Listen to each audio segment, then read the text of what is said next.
Running a library is not an easy thing to do. You'd be surprised at the number of people who think that all librarians do is sit around and read the whole day. They have no concept of all the duties that come with being a librarian. In just one day, my mother will teach a class for senior citizens on how to use the computer, help 4 different families find the graves of their loved ones, register 1,000 new books into the system, reorder all the books that have been returned, hold a story time session for the children, and the list goes on and on.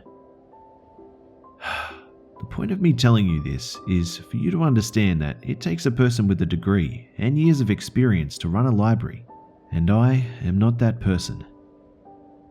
My mum has run our small town's library for over 20 years. She's damn good at what she does, and that's the only reason that town still has a library. Unfortunately, this meant that it was difficult to replace her, even for a short amount of time, when she fell down the basement stairs and broke her leg. I should have suspected something was up when she called me home.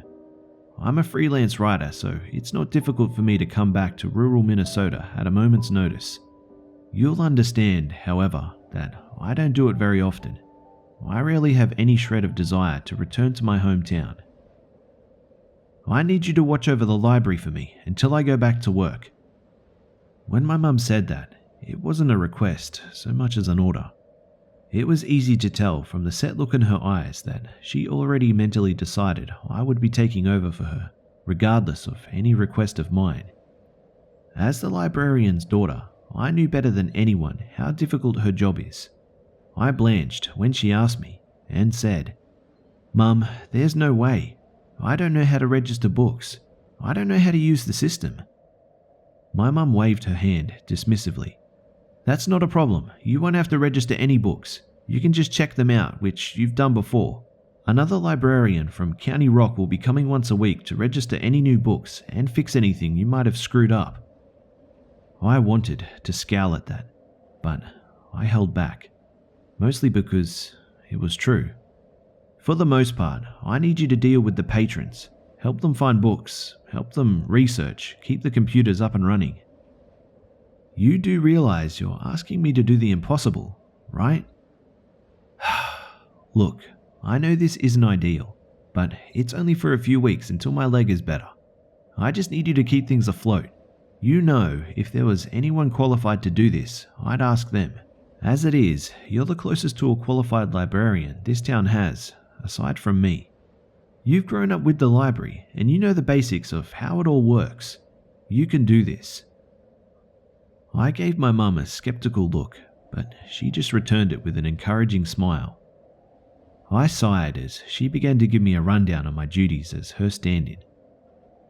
There were so many details I actually had to take notes, and by the 4th or 5th page, I was convinced that she was setting me up for failure. "Just do your best, you'll be fine," she said. Yeah, right. The first day at the library was utter and complete hell, mixed in with some chaos and a healthy dose of self-loathing. I followed my mum's instructions to the letter, but even that was a paltry comfort. Make sure you have story time in the morning. It starts promptly at 9 a.m. Usually, I love kids, but not when I'm the one who has to try to keep them in line, and they never stop talking. It took me 15 minutes to get to the 4th page of the stupid picture book I'd picked out, something about a dumb jellyfish that lost his glasses. Jellyfish don't even need glasses, you little shits. Try to run a virus scan on each computer before noon. If one computer goes down, the rest are sure to follow, trust me. Of course, it would be my luck that the computers would all crash on my first day. I called the resident IT guy, a man from across the county who proved to be distinctly unhelpful. "I can probably get in to fix them later this week," he said. Oh, perfect. Computerless for a week. I don't remember what exactly I said to him, but apparently my threats were frightening enough to get him in within the hour. He carefully avoided me as he fixed the computers. Some patrons might need help with genealogy research. Just do the best you can.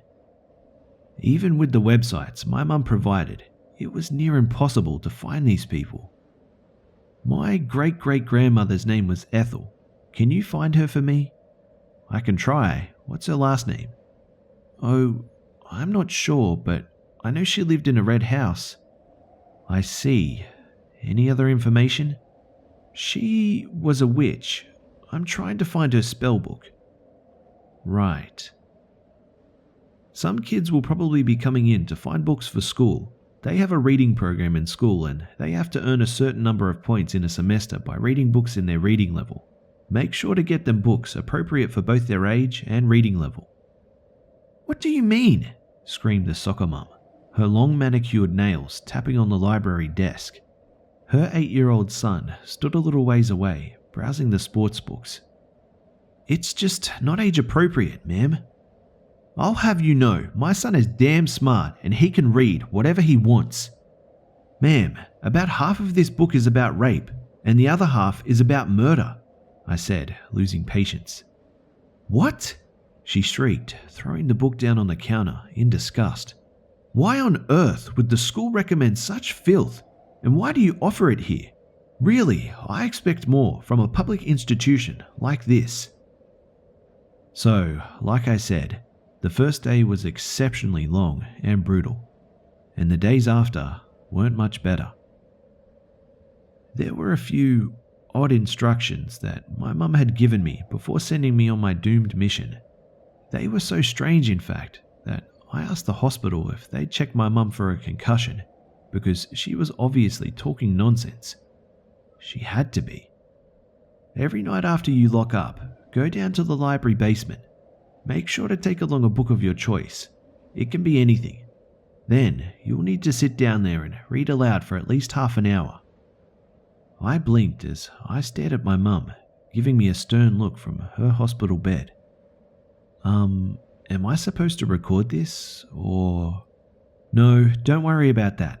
Just go down there and read. Mum, there's nothing down there. It was true. The basement was a decrepit dust fest, complete with a bare concrete floor and rows of useless crap that had never been thrown away for some odd reason or another. It doesn't matter if there is or isn't anything down there. You just do as I said. Understand? She was rarely so harsh with me, so I agreed, making a big show of writing it down. She relaxed. Make sure you lock the doors before you leave, but leave one light on, the one by the front desk. If you remember, leave some candy behind too. She must have seen the look I was giving her, because she said, I know this all seems like an odd thing to ask, but it's very important to me, alright? I couldn't say I was sure that my mother was completely sane, or that she hadn't conked her head hard enough to drive logic out of the window, but she was looking at me as though this was the most important part of my job, so I gave a resigned nod and said, all right. The practice, however, was much easier than the theory, mostly because I really fucking hated going into that basement. The first night I went down, I grabbed my copy of Wuthering Heights, one of my favorite books, and descended the stairs, flicking on the light as I went. There was only one functioning light in the basement, a bare bulb hung from the ceiling that illuminated a tiny circular spot on the floor. I felt like I was stepping into the spotlight as I sat down in the chair my mother must have placed there. I sat in the total silence and cleared my throat. It was strange being down here alone. I really didn't like it, but I had a job to do, so I set a timer on my phone for 30 minutes and started reading. I stumbled a little at the beginning, the words jumbling together on their way out of my mouth, but as soon as I had found my groove, the narrative flowed just fine, my voice carrying throughout the damp basement. It made me nervous, the way I broke the silence. It seemed wrong. I could feel my pulse hammering hard in my throat, and I began to wish that I just ignored my mother's instructions. I'm stupid, this is stupid, and I'm stupid for doing this stupid thing. Stupid! As I kept reading, I gradually became aware of the feeling of somebody watching me. Of course I'd feel that way. I mean, I was sitting in this creepy old basement all alone with barely even a light to keep me company, my voice echoing off the cement walls in total solitude. It's completely normal that I'd begin to feel creeped out, as though I wasn't really alone.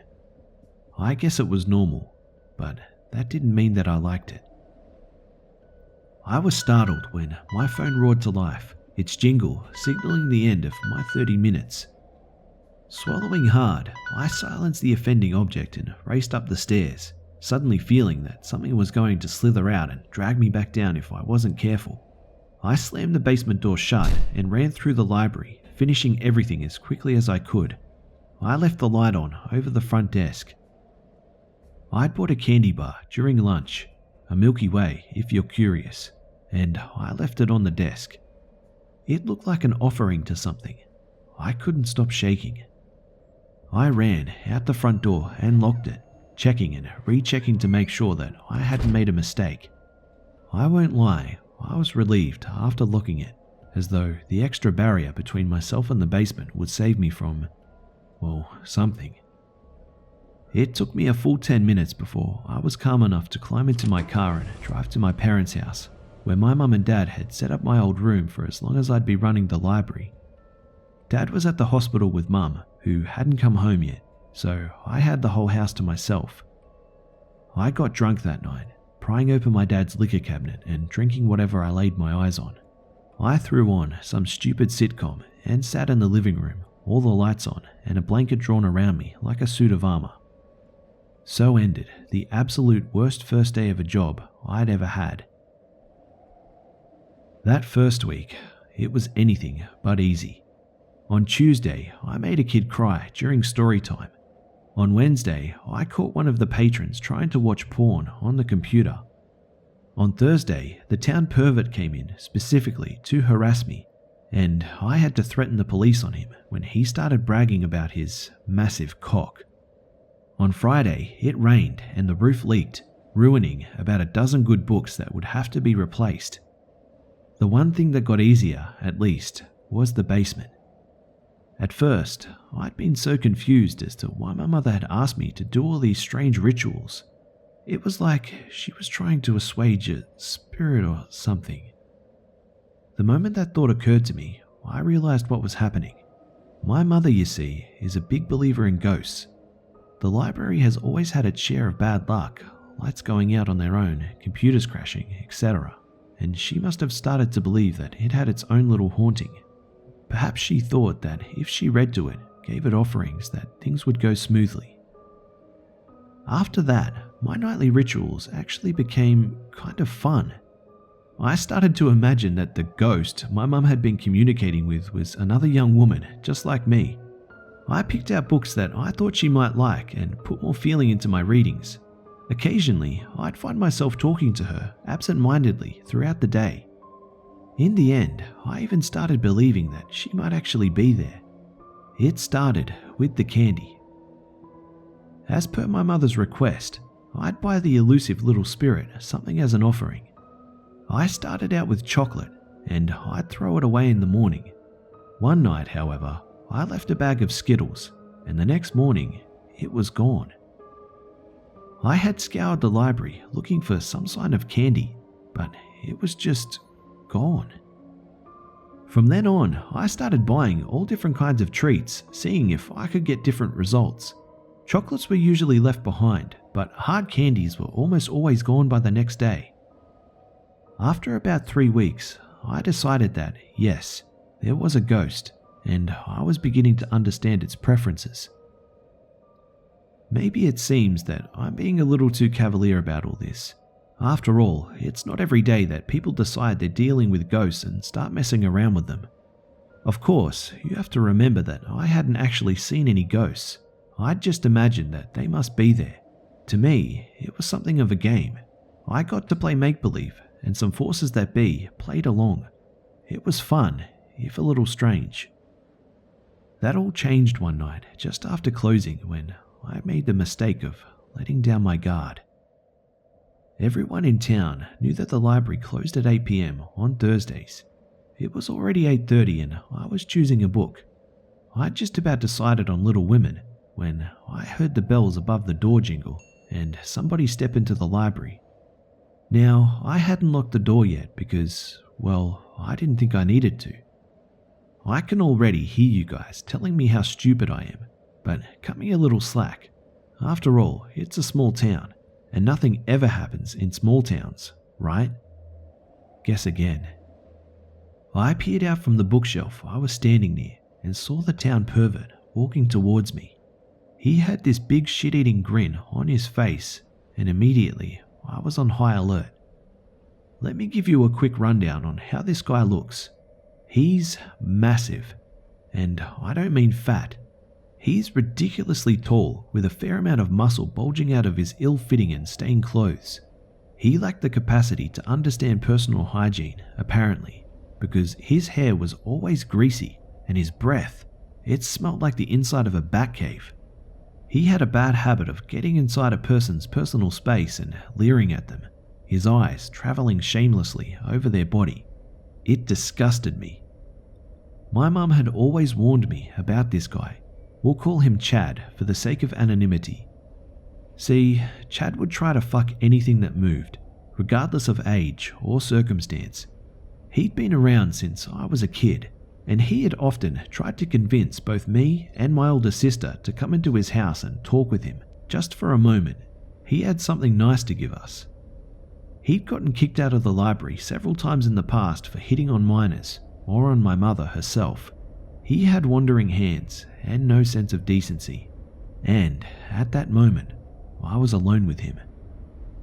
"You still working here for your ma, Cassie?" he asked, easily, his steps not slowing as he approached me. I took a few instinctive steps back, putting the desk between us as a sort of barrier. Not that he couldn't work his way around that. I wondered if I'd be able to grab my mace from my purse. "You know I am, Chad," I snapped, already annoyed with him. "You know you're not supposed to be in here after hours either. You need to leave, right now." He gave me an easy smile. "I just want to talk to you, sweetie. We're friends, aren't we?" I felt a heave deep in my stomach at those words. I scanned my work area for my purse, but remembered all too late that it wasn't there. Fuck, I left it in the car. "No, we're not friends. If you don't leave, right now, I'm going to call the cops." Not that calling the cops would do much good. The reason people like Chad could still exist in such a small community was that the cops were absolute bullshit. Still, I reached for the phone anyway, because I don't make threats that I don't intend to keep. Chad's polite mask slipped off then, as I knew it would. I'd been hoping that he was smart enough to hightail it out of there when I made my threat, but my hope was clearly misplaced, especially since there were no witnesses to his behavior. His eyes darkened and he snarled, "You fucking bitch." In a moment, he was halfway over the desk and I shrieked. I stumbled backwards just out of reach as he lumbered towards me, sporting a tent in his pants that told me he enjoyed chasing me into a corner. In an absolute panic, I ran down the stairs to the basement, stumbling and falling the last few steps and sprawling out on the concrete. A deep pain flared up in my arm as I landed on it, and I knew instantly that it was definitely sprained, maybe broken. I could hear Chad pounding down the stairs, and I crawled into the darkness, my legs shaking too hard to support myself. I had just about made it past the little circle of light. He must have turned it on before he came down, when his hand shot out and caught me by the ankle. He was freakishly strong, although I shouldn't have been surprised given his physique. He clamped his hand down so hard I thought he might actually snap my ankle bone. I screamed again as I tried to pull myself away from him, but my attempts were futile. I heard him panting hard in arousal as he pulled me back. "Filthy little slut, been teasing me all these years. Now look what it's gotten you," he muttered, falling on top of me and pinning me down. I thrashed and yelped as he fumbled with my blouse, cursing its buttons. And then, just then, I got that feeling again. That feeling of being watched. This time, it was much stronger than before. I instantly froze, suddenly feeling a great danger surrounding me. A danger other than Chad. The air in the basement seemed to have dropped a good 10 degrees, and I could see puffs of his rotten breath forming above me. On instinct, I began to strain my eyes, looking past his hulking body into the darkness, even as he undid the last button and reached for my bra. There, in the darkness, something was moving. It was as though the darkness in the room had become liquid, and it was shifting and twisting. My breath caught in my throat, and I barely felt Chad's hands on me. I had gone silent when I sensed the disturbance, but now I began to make strange wheezing noises as the liquid darkness moved towards us. Chad didn't ask if I was okay or what was wrong. I don't think he even noticed. He was too busy trying to get me out of my slacks. He never saw it, but I did. It had black fur, which was probably why I'd never seen it before. Its body was absolutely massive, pushed along by 4 long, spindly legs. It looked something like a spider, but for the way it walked. Its body was obviously heavy because the legs did little more than drag it forward, its body scraping along the ground. I noticed that its legs ended in a sharp claw, making each into something of a spear. I couldn't scream. I wanted to, but I couldn't. As I lay there under the body of my would-be rapist, I saw one of its front legs snap forward. It had been lumbering towards us so slowly that I almost thought it was incapable of speed. Apparently, I was wrong, because in the time it took me to blink, its leg had managed to spear straight through Chad's chest, poking through the other side and showering me in blood. I gagged. Chad's eyes were wide open, staring at me in utter confusion, as though he thought I was the one who did this.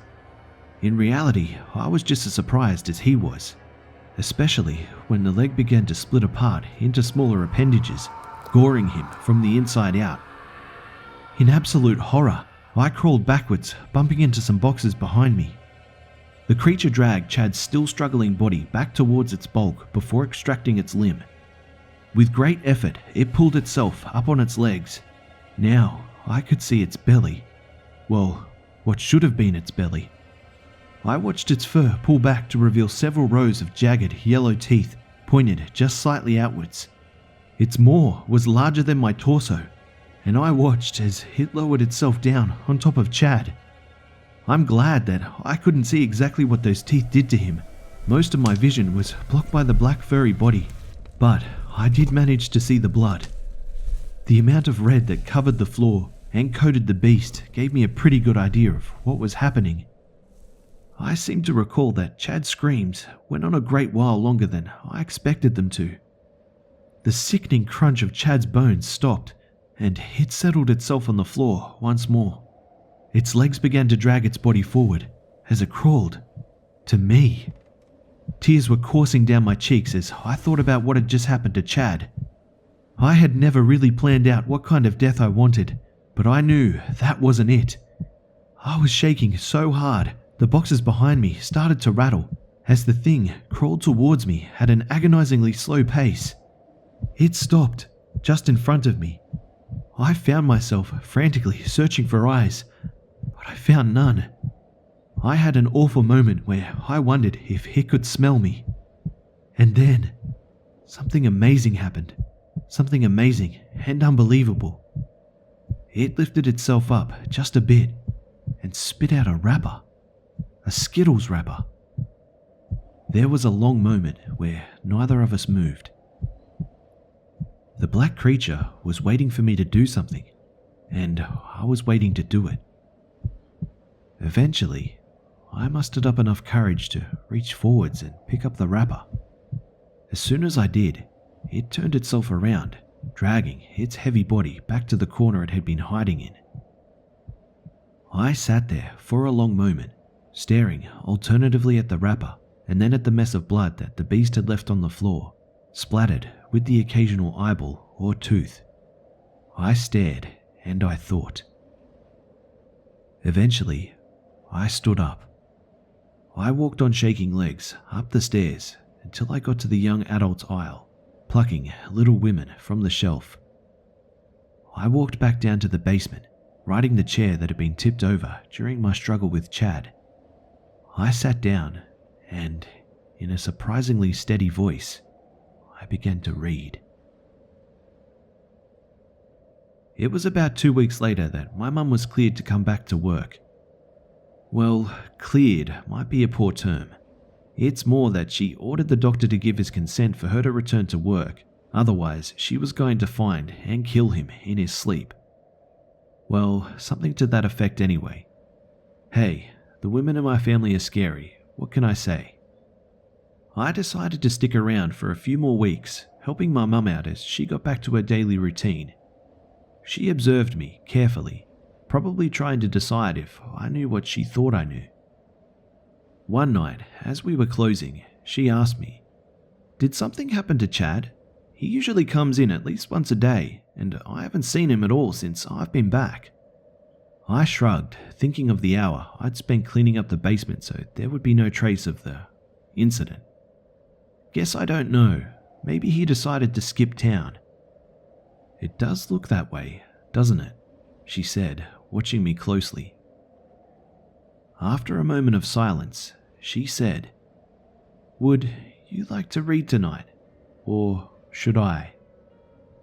I answered her with a grin that told her everything she needed to know. "I think I'll do it tonight. I still need to finish Little Women." My mum smiled at me, knowing that she'd found a fellow conspirator. I know I should go back to my writing, but I'm finding it hard to leave the library now. After all, it's not every day that you meet a new friend.